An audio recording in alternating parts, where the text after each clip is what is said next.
1845년 12월에 덴마크의 안데르센이라는 그 소설가가 단편 소설을 하나 발표했지. 그게 뭐냐면 성냥팔이 소녀라는 단편 소설입니다. 그의 몹시 추운 겨울에 12월 31일 밤인데 어린 소녀가 맨발에 아주 얇은 옷을 입고 추위에 떨면서 성냥을 팔고 있었습니다. 그런데 이 성냥을 팔지 못하면은요, 아버지에게 매를 맞기 때문에 성냥이 다 팔리기 전까지는 집에 들어갈 수가 없었죠. 그러나 거리를 지나는 사람들은요, 바쁘기 때문에 이 소녀에게 아무도 눈길을 주지 않았습니다. 추위에 떨던 소녀가 어느 집 앞에서 담 밑에 앉아서 성냥에 불을 하나 붙였죠. 그런데 이 성냥에 불을 붙이자마자 따뜻한 난로가 떠오르고 근사한 그 칠면조 구이가 생각나고 크리스마스 트리와 같은 그런 그 아주 아름다운 것들이 환상으로 이렇게 나타났다가 성냥이 다 타버리면 또 사라져 버립니다. 아주 신기한 체험이죠. 이때 하늘에서 별똥별 하나가 떨어집니다. 어릴 때 할머니가 저 별똥별은 있잖아, 누군가 죽어가는 것을 상징한단다, 이렇게 말했습니다. 이 소설은 이 성냥팔이 소녀가 죽는 것을 상상한 것이죠. 그래서 성냥개비 하나를 불을 붙이니까 살아서 계실 때 자기를 그렇게 사랑해 줬던 할머니가 이 환영으로 나타난 겁니다. 그런데 이 성냥이 다 타버리면 이 할머니가 또 사라지는 거예요. 그래서 이 소녀는 계속 성냥불을 그어서 할머니의 환영과 이렇게 대화를 하는 겁니다. 할머니가 아주 밝은 모습으로 이 소녀를 부드럽게 끌어안고 천국으로 가는 걸로 이게 이제 환영이 끝나는 것이죠. 그 다음에 해가 뜨고요. 1월 1일 아닙니까? 그래서 많은 사람들이 지나가다가 담 밑에서 죽어 있는 이 성냥팔이 어린 소녀를 발견하게 됩니다. 그런데 이 소녀는 얼굴에 행복한 미소를 지으면서 죽어 있었습니다. 자, 사람들이 그제서야 이 어린 소녀에게 관심을 보여주지 못한 자기들의 그 잘못을 자책하기 시작합니다. 자책하는 것이죠. 그리고 소녀를 위해 기도하고 함께 진심 어린 눈물을 흘려주는 것이 이 소설의 요지라고 할 수 있습니다. 가난한 이웃에 너무나 무관심한 세상을 꾸짖은 단편 소설이었죠. 여러분, 성냥팔이 소녀와 같이 자기 삶의 무게를 견디지 못하고 소리 없이 죽어가는 사람들이 너무나 많죠.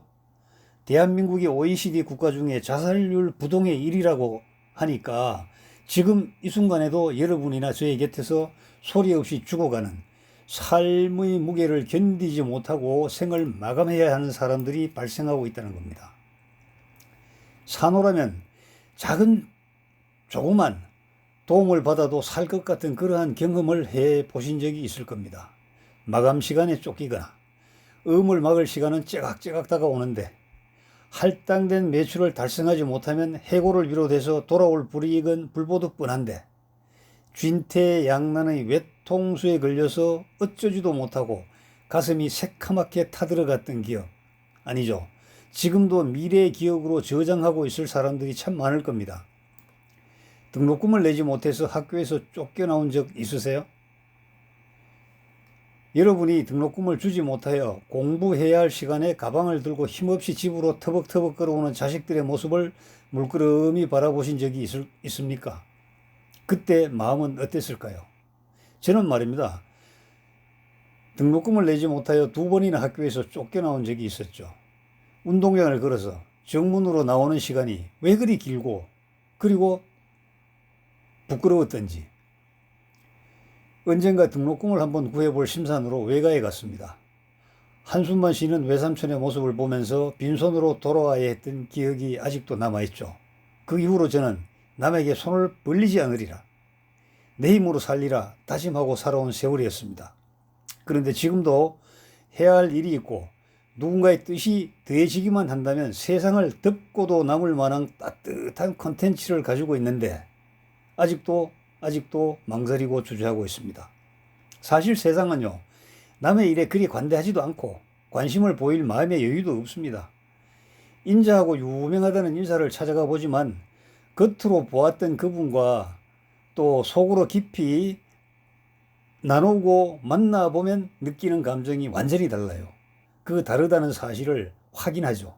그리고 역시 사람은 겪어봐야 한다, 이러한 그 아주 명언 같은 명언만 남기고 돌아섭니다. 성경에는 절박한 사연을 아는 사람들의 에피소드가 참 많습니다. 342kg이나 되는 은, 이것이 이제 은 10달란트가 그렇답니다. 그리고 요즘 같으면 중학생, 고등학생의 몸무게죠. 68.4kg 정도 되는 금, 또 아주 좋은 옷 10벌, 이와 같이 어마어마한 선물을 수레에 싣고 자기의 고질병인 문둥병을 고쳐달라고 선지자 엘리사를 찾아간 사람이 있습니다. 여러분 잘 아는 문둥병자 나아만 장군이죠. 나아만 장군. 그런데 엘리사는 직접 나와서 맞아주지도 않고 시종을 시켜서 요단 강물에 7번 목욕하라고 말만 전합니다. 아니, 우리나라에 강물이 없어서 여기까지 와서 목욕하냐? 버럭 화를 내죠. 나아만이요. 나는 절박해서 여기까지 찾아왔는데 만나주지도 않고 말이야. 저 엘리사 선지자 죽여버리겠어. 내 군대를 끌고 와서 이스라엘을 짓밟아 버리겠어. 이러한 분노가 치밀지 않았을까요? 나만 장군은 그렇다고 치고 여러분은 권력도 없고 재물도 없고 선물을 건네줄 능력도 아무것도 없잖아요. 그러니까 절박한 민초들이 절규하는 모습, 이러한 모습들이 성경에는 많이 나와 있습니다. 예루살렘 성문의 양문이라고 있죠. 그 곁에 베데스다 연못이라고 있습니다. 가끔 천사가 내려와서 물을 요동치게 할 때 가장 먼저 들어가는 사람이 병을 고친다, 이러한 소문이 나 있습니다. 그래서 많은 환자들이 요동치는 물을 기다려서 가장 먼저 들어가려고 물 가까이에 돗자리를 깔고 기다리는 사람들이 엄청나게 많죠. 여기에 무려 38년 동안이나 알아놓은 중병 환자가 하나 있습니다. 이 사람은 오로지 소원이 나를 저 연못에 던져놓을 줄이 없소 하고 수십 년을 외쳤을 겁니다. 그런데 다들 자기 병이 중요한데 이 사람의 외침을 들어줄 사람이 있겠습니까? 자기 혼자만 절박할 뿐이지 주변 사람이 이 사람을 고쳐줘야 한다는 공감은 전혀 받지 못하는 상황 아닙니까? 누가 나를 저 연못에 던져주세요. 해마다 절규하는 38년 된 환자가 지금 여러분과 나의 모습 아닐까요? 하고 싶은 일은 많고 해야 할 일도 많지만 도무지 주변 사람의 공감과 관심을 받지 못하고 혼자 절규하고 있지 않는지, 주님께서 마음만 먹으시면 저의 문둥병을 고쳐주실 수 있지 않습니까? 이 죄 많은 종의 집에 오지 마시고 말씀만 하셔도 하인의 중풍병이 나을 수 있다고 믿는 백부장, 중풍병에 걸린 친구를 들것에 담아서 지붕을 뜯고 예수님 앞으로 내리는 이 중풍병 친구들의 애절한 심정, 제 딸이 죽었습니다. 주님 살려주세요. 12년 동안 혈루병을 앓던 여인이 예수님이 옷자락에 손만 대도 나을 것이라는 믿음으로 주변을 둘러싼 제자들의 경호망을 뚫고 손을 뻗어 옷자락을 만졌습니다. 다윗의 자손이여 우리를 불쌍히 여겨달라고 외치는 맹인들, 눈을 뜨고 싶은 애절함과 간절함으로 제자들이 조용히 하라고 꾸짖음에도 계속 다윗의 자손이여 우리를 불쌍히 여겨달라고 소리치는 맹인이 있었습니다. 자, 헤롯의 그 잔치 자리에서 헤로디아는 헤롯의 그 제수씨죠. 그런데 이제 부적절한 관계를 맺었지 않습니까? 그 헤로디아가 요한의 머리를 달라고 했어요. 그러니까 이제 헤롯이 명령해서 요한의 머리를 잘라서 소반에 담아서 헤로디아에게 선물로 줬죠. 이 소식을 들으신 예수님께서 한적한 곳으로 피하셨습니다. 그런데 많은 군중들이 따라왔죠. 먹여야 돼요. 때가 이미 지났어요. 허기에 지친 저 군중들 어찌할 것인가. 모두가 걱정만 할 때 예수님께서 어린아이의 도시락인데 물고기 2마리와 보리떡 5개를 받으시고 하늘의 하나님께 축사하신 다음에 장정만 5,000명, 대략 2만 명이나 되는 무리를 배불리 먹이시는 기적을 베푸셨죠. 성경에는 이와 같이 예수님께서 직접 베푸신 기적이 수없이 많고 지금도 많은 이들이 하나님의 응답을 받아 문제가 해결되어 불행 끝 행복 시작이라고 즐거워하는 감동 에피소드들이 무궁무진합니다. 자, 그런데 말입니다. 나는 왜 이리 지질공상인가? 믿음도 남에게 부끄럽지 않고 또 이웃의 섬김과 봉사의 열성도 남에게 비디지 않는다고 자타가 공인하는데 사노라면 내 인생은 어찌 이리도 궁색한가? 어찌하면 좋을까? 차라리 눈을 감으면 해결될까? 이 꼴 저 꼴 보지 않고 눈을 감아버리는 극단적인 선택이라도 해버릴까? 이렇게 생각하는 사람들이 예상외로 많습니다. 열왕기 하에 보면요, 선지자 엘리사에게 제자의 미망인이 찾아왔습니다. 성경에 보면 그녀가 부르짖어 이르되, 막 절박했겠죠. 부르짖어 이르되, 당신의 종 나의 남편이 이미 죽었는데 당신의 종이 여호와를 경외한 줄은 당신이 알잖아. 그런데 이제 빚준 사람이 와서 나의 두 아이를 데려가서 종으로 삼고자 하니 이거 어찌하면 좋겠습니까? 자, 남편은 죽었죠. 그냥 죽은 게 아니고 빚을 남기고 죽었죠. 빚쟁이들이 세간을 모두 쓸어갔습니다. 그래도 빚으로 충당이 안 되자 두 아들을 데려가서 종으로 팔아버린다고 합니다. 하나님을 믿는 제자의 집에 어찌 이런 환란이 일어납니까? 도대체 이 환란이 웬 말입니까? 이거 해결해 주세요 하고 절규하는 제자의 아내를 보는 엘리사, 해결해 줘야 되겠죠.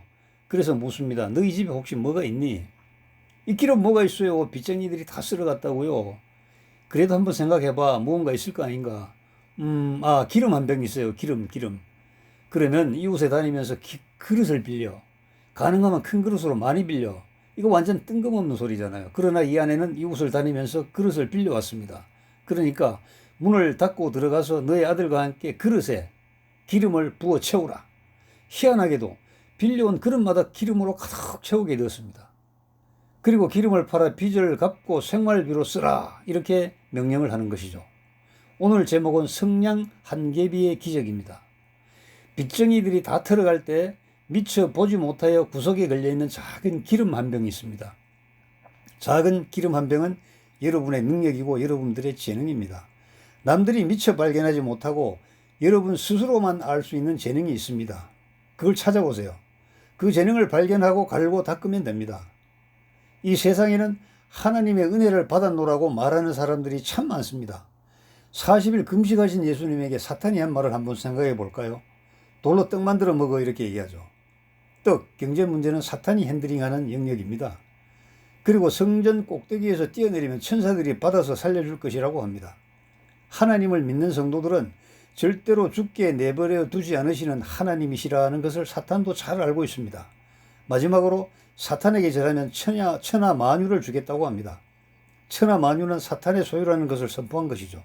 물질, 경제, 이것을 잘못 다루면요, 사탄의 영역으로 빨려 들어갈 위험이 있습니다. 부자는 부자대로, 가난한 사람은 가난한 대로 사탄의 조종을 받은 결과일 수 있습니다. 이 사탄의 조종받은 결과를 하나님의 은혜로 착각하고 잘못 아는 사람들이 예상외로 많습니다. 그렇기 때문에 돈, 경제와 관련된 격언은 긍정, 부정을 막론하고 참 많습니다. 돈으로 사랑을 살 수 없다고 하는 격언이 있고 돈으로 사랑을 아름답게 가꿀 수 있다는 격언이 있습니다. 자, 보잘것없는 성냥 한 개비. 단단한 물체에 딱 치면은 불이 붙고 그 불이 번져서 세상을 밝힐 수 있습니다. 여러분의 잠재 능력 속에 있는 능력을 응고시켜 성냥 한 개비의 화약으로 만들어 보십시오. 성냥을 다 태우고 얼어 죽은 성냥팔이 소녀가 아니라 지금은 다소 곤고하고 어려울지라도 성냥 한 개비로 세상을 환히 밝히는 그날이 곧 다가온다는 확신을 가져봅시다. 산호라면 사람의 관계도 중요합니다. 사람의 도움을 받으면 일이 쉽게 풀리기도 합니다. 그러나 사람은 사람의 한계를 가진 사람일 뿐입니다. 오직 주님만 믿고 주님만 의지하면서 능력으로 한 개비의 성냥을 만들어 봅시다. 가나안 입성을 앞둔 백성에게 모세가 마지막 설교 3편을 했죠. 백성들도 하나님이 자기들에게 어떤 복을 주셨냐고 반문하는 사람이 많았던 모양입니다. 모세가 선포하죠. 하나님의 주신 복은 능력의 복이다. 여호와 하나님께서는 너에게 능력을 주셨다. 주신 능력을 갈고 닦으며 복을 누리고 살게 된다. 그리고 여호와 하나님께서는 세상에 기회를 주셨다. 기회는 찾고 또 찾아야 한다. 능력과 기회가 만나면요, 세상을 환히 밝힙니다. 우리 내면에 있는 작은 성냥개비 하나, 이 성냥개비 하나가 이 세상을 밝히는 능력으로 변하는 그날을 기다려보면서 오늘 또 우리 힘차게 노력합시다. 여러분 감사합니다.